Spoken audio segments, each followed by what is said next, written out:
Who is watching Trainwreck, the Poop Cruise on Netflix? Because we need to talk about it, and you already know I took notes.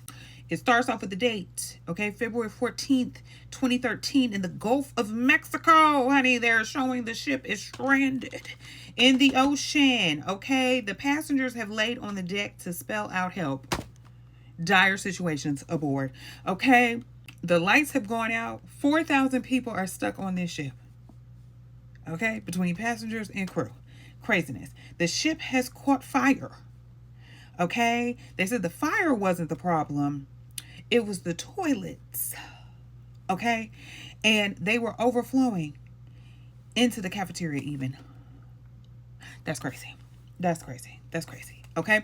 So this cruise is a Carnival cruise, just so you know, and it left out of Galveston, Texas, okay? They're supposed to have 2 days at sea, 1 day in Cozumel, and 1 day back to Galveston, okay? 4-day cruise, okay? The passengers that they had in the documentary, one was from a bachelorette party that was going on, okay? They were like, it would be amazing if we did this cruise for my bachelorette party. And that's what they did, okay? A daddy and daughter taking a little family vacation. And then a fiance and his fiance's family also taking a family vacation. So day one, everybody's having a good old time. They was dancing on the deck. They went out on sea, honey, and they was just living their life, okay? Jen, she's the cruise director. She is out here, okay, giving everybody a fun time. They said they love Jen, okay? She was doing what needed to be done. Day two, everyone's still having a good time. Okay, they was partying, they was dancing, they was in them pools, they was at them bars, they was eating and drinking, having a good old time. Okay, so there's 1,200 crew members also aboard the ship, honey, okay? Kitchen staff works about 70 hours per week to feed all these people on this ship, okay? But they said they also had a lot of fun. One lady said they was having all the schmecks, okay, when they was off. Yeah. So day three, they in Cozumel. They said they was still eating and drinking a whole lot. Okay, and going to the beach. They said they had a grand old time in Cozumel. Day four, they're already back on the ship, okay? Because they don't stay in a hotel in the Cozumel. They stay on the ship, and then they're headed back. Okay, the ship leaves, heading back to Galveston. 5:30 in the morning, basically, alarm starts blaring, calling for a team that's on the ship. Because you know what's happening? There's a fire.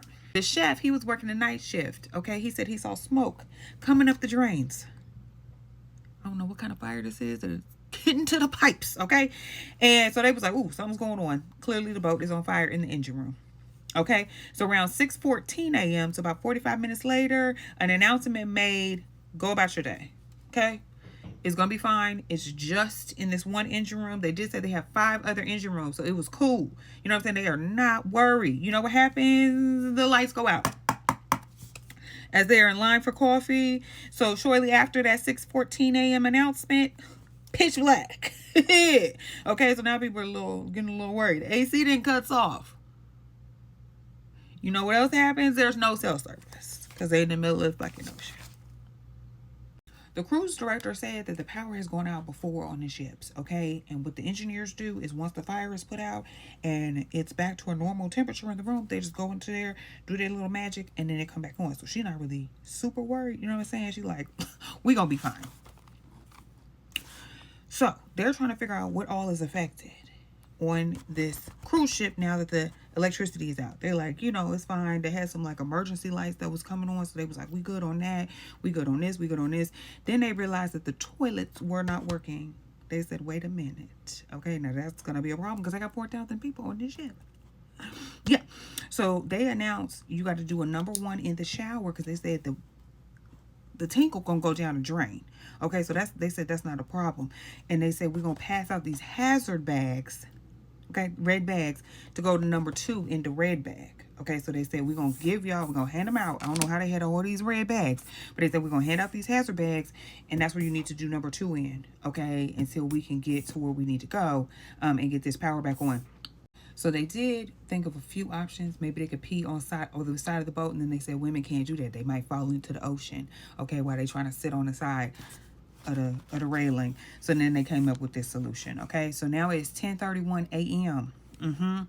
They're like, we got a problem. So they got to call Carnival Corporate and say, hey, This is what is all going on, okay? Carnival PR said we can't tell everybody what's going on, okay? So they sent out a short statement to the press and just let them know, like, hey, the things went off and we good though.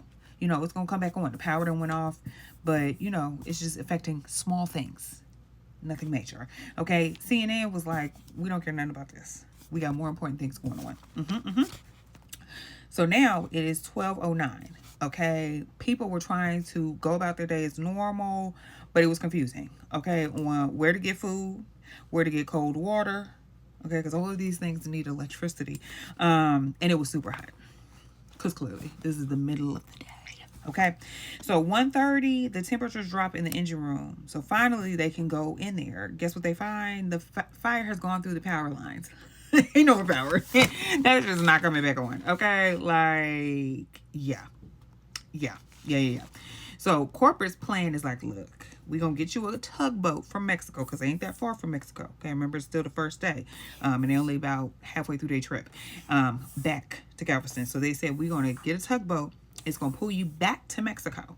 Okay, it's gonna come the next day. They say we're gonna be good, no problems. So at 5:58 p.m., the rooms are too hot to sleep in because it's hot as hell out on this ocean.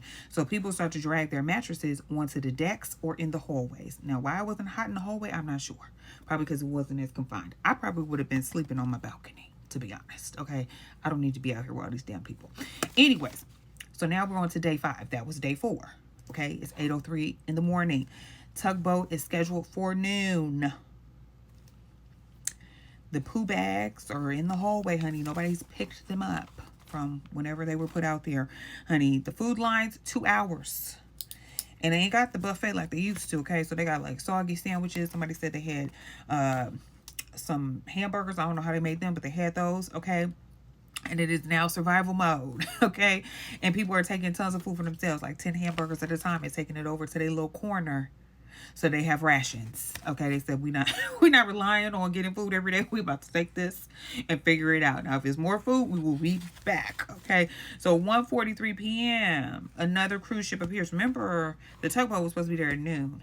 It is now almost 2 p.m. and the tugboat is still not there. So the other cruise ship, they come up basically almost alongside of them. They think they're getting rescued. They said, no. We're just giving you food and supplies. That's it, because there's another cruise going on over there, and they're taking pictures of the cruise that ain't got no electricity.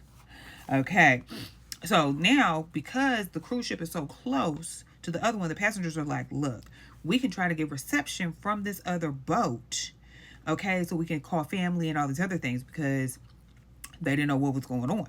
Okay, so now the family members have found out, you know, they ain't got no electricity, they pooping in bags, they doing all this stuff. So they started to call CNN, and they were like, wait a minute, this is more than what Carnival said. We got to start reporting on this, okay? Now they realize that the ship is nowhere near Mexico, okay? The new plan is to move them to Mobile, Alabama in a few more days. Because they have been peeing down these drains, it's starting to back up, okay? And the ship is starting to smell of urine. Okay, yeah. And then people kept using the toilets even though they told them not to. So they was just doing number 2 in the toilets and then putting paper on top of it, and then somebody else would come in there, do a number 2 and put paper on top of it. I'd rather poop in a bag than do a... Y'all. Okay, we got to think about other people. Like, this is going to start to smell, and it did. Okay, some passengers did find working bathrooms. The fiance that was on the trip with his in-laws, he found a working bathroom, and his people had a working bathroom that flushed. Now, why theirs worked or why they found one that worked and other people didn't, that was their business. Okay, guess what happens? They open a bar. They said, open bar, get your drinks. I feel like the bar would have been open anyways, because like when you're on a cruise, isn't that shit all free? Okay, so they do that. Now people are drunk and they start peeing over the side of the boat, throwing the poop bags over the side of the boat. You know what's happening though? The wind is bringing them back, and some of them are hitting other passengers. Lord help us, Jesus. There are couples who are having the schmecks out in the open because these people are drunk and they don't give a fuck. Okay, fights are breaking out because again, they are drunk people on this boat. So the ship is saying, you know what? Close the fucking bar. This was not a good idea. Because clearly, okay, now it's 3:01 p.m. The tugboats arrive finally. Okay, The ship is moving, okay, but the boat is tilted. You know what happens with water when it's tilted? You know, all that water that was in the showers, it is now on the fucking floor, okay? And it is everywhere, in the kitchens, in the hallways, in people's cabins, okay? Water, sewage, all of that. You can smell it. Your feet are in it. Craziness. Yep. So now we're on to day 6. Okay. The rooms are flooded because clearly I just said that. Hallways and the cafeteria. Okay. So nobody's going to be in there eating. CNN goes all in. They said we covering this day, night, and every morning. Okay. And they said they talked to maritime lawyers. These are people who get clearly the shmoneys for anything that happens on sea. Okay. And then they talk to infectious disease people because these people are living in sewage. So we need to figure out what's going on with that and what the diseases are possible on this ship, honey. And they start talking to psychiatrists because they got to know, what are these people's mind frames on this ship? They said they went from every angle because they're trying to cover this 24/7, honey. Okay. Another maritime lawyer, he starts researching. He finds out more incidents with Carnival ships, okay, having boat failures and fires. He said this could have been prevented. This was like playing Russian roulette with these people's lives, okay? And y'all should have fixed this shit. Day 7, they still on the boat. They said one man, an older gentleman, set up a Bible study and they was in there singing hymns and stuff because we need the Jesus right now, okay? Day 8. The news is down in Mobile because the ship is coming to Mobile now. Okay. Why this took so long, I have no idea. Family is arriving in Mobile, Alabama. Okay. So 4:17 p.m. the helicopters start arriving over the ships. Okay. This is when the passengers are spelling out help because it's a dire situation at this point. Okay. The story kept getting bigger and bigger and bigger. Okay. Now they got a hashtag on Twitter called Cruise Ship from Hell, because that's what it was. Okay. They're doing skits on SNL about this disaster, okay? And more shows are picking it up, like late night shows. It's in the monologues. It's in all the things, okay? At 9:29, the ship docks in Mobile. Thank the Lord Jesus Christ. The passengers, though, they are thanking the crew because they said y'all did not sign up for this shit either, okay? Thank y'all for getting us through these days because it was a mess. So the maritime lawyer, he's like, I'm trying to get a class action. Okay, because none of this shit should have happened, but it was a problem. There was a disclaimer in the ticket where it didn't guarantee safe conditions, food, and all this other stuff. Okay, so everyone that he was representing, all of their cases were settled. I hope for some good monies. Okay, $115 million to repair the ship. Okay, it is now called the Sunrise. So if you've been on the Sunrise, that's a ship that was the poop cruise. Okay. Carnival said the fire was an accident. Okay. And the ship was cleared to sail by regulatory agencies. So they were like, we could not have predicted this. Everything was in order on this ship. Okay. The passengers were given a full refund because clearly, the hell, transportation expenses because I left from Texas and now I'm in Alabama. And then $500 and a free cruise. I'm not coming back on Carnival. Are you out of your mind? That's not happening. Okay.